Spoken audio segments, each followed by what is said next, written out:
नमस्कार दोस्तों, मैं आपके साथ हूं एक ऐसी रहस्यमयी और दिल दहला देने वाली कहानी लेकर जो पिछले कुछ दिनों से पूरे देश को झकझोर रही है।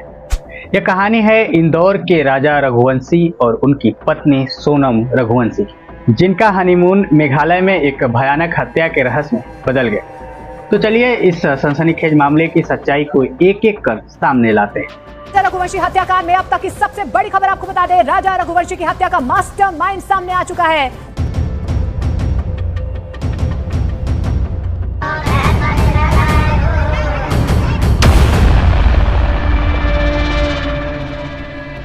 सब कुछ शुरू हुआ 23 मई 2025 को, जब राजा रघुवंशी और सोनम रघुवंशी अपनी शादी के बाद हनीमून मनाने के लिए मेघालय पहुंचे।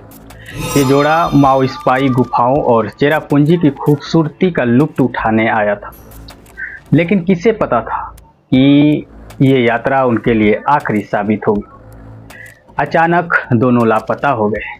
परिवार की चीख पुकार के बीच पुलिस हरकत में आई, लेकिन शुरुआत में कोई सुराग नहीं मिला। फिर 2 जून 2025 को एक डरावना खुलासा हुआ।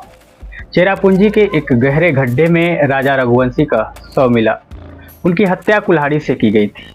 दोस्तों, दिल दहला देने वाली ये खबर पूरे देश में फैल गई। शिलांग में राजा रघुवंशी की हत्या और उनकी पत्नी सोनम रघुवंशी को लापता हुए 16 दिन बीत गए और इन 16 दिनों में पुलिस ने हर संभव कोशिश की।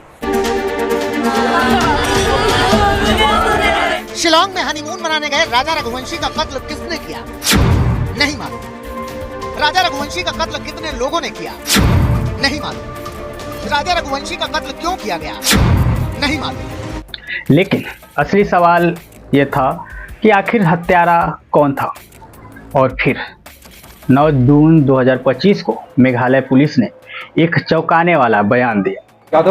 राजन यादव और सुभान अंसारी, ये 4 लोगों को हम लोग गिरफ्त में लिए हैं। इसमें कुछ लोगों की और संलिप्तता है, जिसके लिए छापामारी की जा रही है। पुलिस ने दावा किया कि इस हत्या की साजिश रची थी खुद सोनम रघुवंशी ने।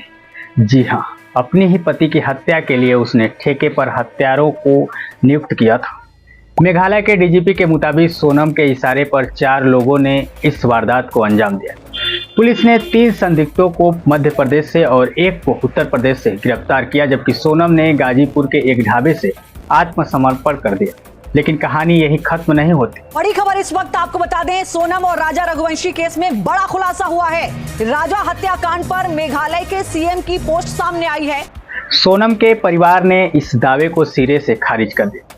उनके पिता देवी सिंह और भाई का कहना है कि सोनम निर्दोष है और मेघालय पुलिस उसे फंसाने की कोशिश कर रही है। उनका दावा है कि सोनम को अपहरण के बाद गाजीपुर तक पहुंचाया गया, जहां से उसने अपने भाई को फोन करके मदद मांगी। परिवार ने सीबीआई जांच की मांग की है और स्थानीय लोग भी पुलिस की शुरुआती लापरवाही पर सवाल उठा रहे हैं। पुलिस वहाँ की फंस रही है और ये मैं सीबीआई की मांग इसलिए ही कर रहा हूँ कि वो पुलिस का भी हाथ है इस केस में। ये राजा के मर्डर में वहाँ की पुलिस का 100% हाथ है, ये मैं गारंटी के दावे के साथ बोल रहा हूँ ये चीज। लेकिन पुलिस के पास क्या सबूत है? जांच में सीसीटीवी फुटेज, एक खून से सना हुआ माचिस और एक रेनकोट जो सोनम के इस्तेमाल का बताया जा रहा है, ये सब मिले। पुलिस का कहना है कि सोनम का एक अन्य व्यक्ति राज कुशवाहा से अवैध संबंध था और इसी वजह से उसने राजा की हत्या की साजिश रची। लेकिन सोनम की हालत जो ढाबे पर बेहोशी हालत में मिली थी, क्या सचमुच इस कहानी को और पेचीदा बना रही है? अगर सीबीआई जांच हो जाए तो ये समझिए कि पूरा थाना जेल में जाएगा।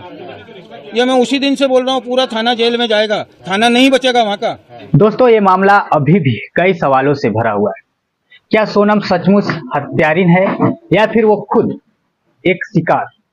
क्या पुलिस के पास पुख्ता सबूत है या एक गलत दिशा में जा रही जांच? तो दोस्तों, आप क्या सोचते हैं? क्या सोनम दोषी है या एक साजिश का हिस्सा? अपनी राय कमेंट बॉक्स में जरूर बताइएगा और इस वीडियो को लाइक करें ताकि और ऐसी सनसनीखेज कहानी हम आपके लिए ला सके। और साथ ही सब्सक्राइब करना भी ना भूलें और बेल आइकन दबाएं ताकि हर नई अपडेट आपको मिले। तो दोस्तों, मिलते हैं अगली बार एक और रहस्यमय स्टोरी के साथ। तब तक के लिए धन्यवाद।